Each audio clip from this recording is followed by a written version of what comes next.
నమస్తే అందరికీ, welcome to భాగ్య వంటిల్లు. ఈరోజు గోదావరి స్పెషల్ తాటిగారెల రెసిపీతో మీ ముందుకు వచ్చేసానండి. లోపల మెత్తగా పైకి క్రిస్పీగా చాలా బాగుంటాయండి. గోదావరి జిల్లా వాళ్ళైతే ఖచ్చితంగా ఈ గారెలు ప్రతి సీజన్లో చేసుకుంటారు. ఈ తాటిపండు కూడా మనకి ఓన్లీ శ్రావణ మాసంలోనే దొరుకుతుందండి. ఖచ్చితంగా ఈ శ్రావణ మాసం ఆషాఢ మాసంలో దొరికే ఈ తాటిపండుతో మీరు కూడా రకరకాల వెరైటీలు చేసుకోండి. ముందుగా అయితే మనం ఈ గారెల రెసిపీలోకి వెళ్తే ఒక చిన్న తాటిపండు తీసుకుని నేలకి ఇలా 2 సార్లు కొడితే మనకి పీచు చక్కగా వచ్చేస్తుందండి. అలా వచ్చిన పీచుని చక్కగా వాటర్ వేసి చుట్టి దాన్ని మనం ఇలా తురుముకుంటే మెత్తగా గుజ్జు వచ్చేస్తుందండి. పీచు పైకి తేలుతుంది. సో ఈ విధంగా పీచు అంతా తెల్లగా వచ్చినంత వరకు మీరు తురుముకోండి.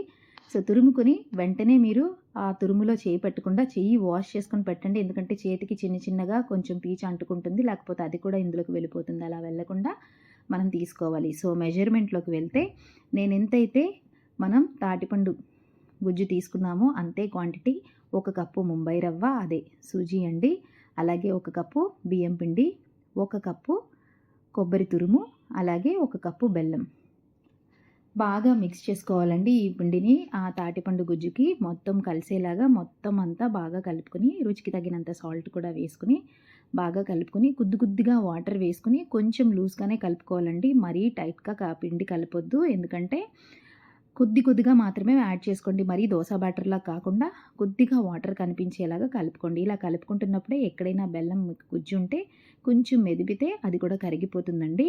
సో చూసారా, నేనైతే ఇక్కడ కలుపుతున్నాను. 1-2 దిమ్మలు బెల్లం కనిపించినప్పుడు నేను ఇలా జస్ట్ ప్రెస్ చేస్తే అది కూడా కరిగిపోయిందండి. సో ఈ క్వాంటిటీలో మీరు కలుపుకుని ఒక అరగంట పక్కన పెట్టుకోవాలి. సో అరగంట అయిపోయింది. అరగంట తర్వాత మన పిండి ఇలాగా మొత్తం నోకంతా వాటర్ పీల్చుకుని ఈ విధంగా రెడీ అయిందండి. సో దీన్ని ఇప్పుడు మనం గారెలు వేసేసుకోవడమేనండి. దీనికోసం ఆయిల్ స్టవ్ మీద పెట్టి ఆయిల్ బాగా కాగిందో లేదో మీరు చెక్ చేసుకుని మీరు గారెలు వేసేసుకోవడమే. గారెలు వేసుకునేటప్పుడు కొత్తగా వేసుకునే వాళ్ళు ఈ టిప్ యూజ్ చేసుకోండి. ఇలాగా మన టీ వడకట్టుకునే జాలి ఉంటుంది కదండి, దాన్ని ఒక్కసారి వాటర్లో ముంచి దాని మీద ఇలా ముద్ద పెట్టి చక్కగా స్ప్రెడ్ చేసుకుని మధ్యలో హోల్ చేసి మనం ఆయిల్లోకి దింపేస్తే అది చక్కగా దిగిపోతుందండి. అంతేనండి, మన కళాయిలో పట్టినన్ని గారెలు వేసుకుని మనం తీసి సర్వ్ చేసుకోవడమే. అయితే ఈ తాటిగారెల రెసిపీలు చేసినప్పుడు మాత్రం ఆయిల్ బాగా కాగిన తర్వాత వేస్తే మాత్రం మీ గారెలు ఖచ్చితంగా మాడిపోతాయండి. కాబట్టి ఆయిల్ కొద్దిగా కాగిన తరువాత మీరు వేసి ఒక 1 మినిట్ ఉంచి అటు ఇటు తిప్పి గోల్డెన్ బ్రౌన్ కలర్ రాగానే మీరు తీసేయండి. వేడి మీద కాస్త లోపల కొంచెం ఉడికిపోతుంది. ఈ గారెలు చేసుకునేటప్పుడు ఖచ్చితంగా లో ఫ్లేమ్లోనే కుక్ చేసుకోవాలండి. ఇది గుర్తుపెట్టుకోండి. లో ఫ్లేమ్లో మీరు కుక్ చేసుకుని ఈ విధంగా మీరు బాగా రోస్ట్ అవ్వకుండా ఎప్పటికప్పుడు ఆర్డర్ వైజ్ తీసుకోండి. మీరు వేసే గారెలు ఇక్కడ నేను చూడండి, రెండో వాయిలో నేను వేసిన మొదటి గారె మీదే ఫస్ట్ ఫోకస్ పెట్టాను. ఎందుకంటే మొదటి గారె ఖచ్చితంగా మాడిపోద్ది. కాబట్టి ఆర్డర్ వైజే మీరు వేసిన దాన్ని బట్టి గుర్తుపెట్టుకుని చక్కగా తీసేసుకోండి.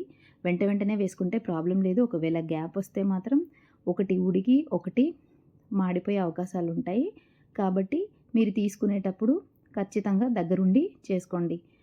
మామూలుగా గారెలు ఉడుకుతాయి కదా అని మీరు స్టవ్ మీద పెట్టి అటు ఇటు వెళ్ళిపోకుండా దగ్గరుండి గారెలన్నీ చేసుకోండి.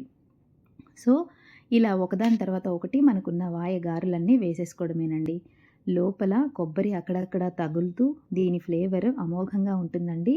ఖచ్చితంగా ఈ ఫ్లేవర్ ఇష్టపడే వాళ్ళు ఒక్కసారి తింటే రెండోసారి మిమ్మల్ని అడిగి మరీ చేయించుకొని తింటారండి. ఇది వేడిగా తింటే ఒక రకమైన రుచి ఉంటుంది. అలాగే చల్లారిపోయినా దీని రుచిలో ఏమాత్రం మార్పు ఉండదండి. చాలా టేస్టీగా ఉంటాయి. సో మీరు కూడా తప్పకుండా ట్రై చేస్తారు కదూ. తాటిగారెలు అన్ని రకాల గారెలు చేస్తాము. సో తాటిగారెలు కూడా ఒకసారి మీ ఫ్యామిలీలో చేసి పెట్టండి. మరి నచ్చిందా? నా ఛానల్ ఎవరైనా ఫస్ట్ టైం చూస్తే ప్లీజ్ లైక్ చేయండి, షేర్ చేయండి, సబ్స్క్రైబ్ చేసుకోండి. మరిన్ని వంటల కోసం నాకు కామెంట్ పెట్టండి. నా ఈ రెసిపీ నా ఛానల్లో చూసి ఎవరైనా మీరు ట్రై చేస్తే ఖచ్చితంగా మీకు ఎలా కుదిరిందో నాకు కామెంట్ పెట్టడం అస్సలు మర్చిపోకండి.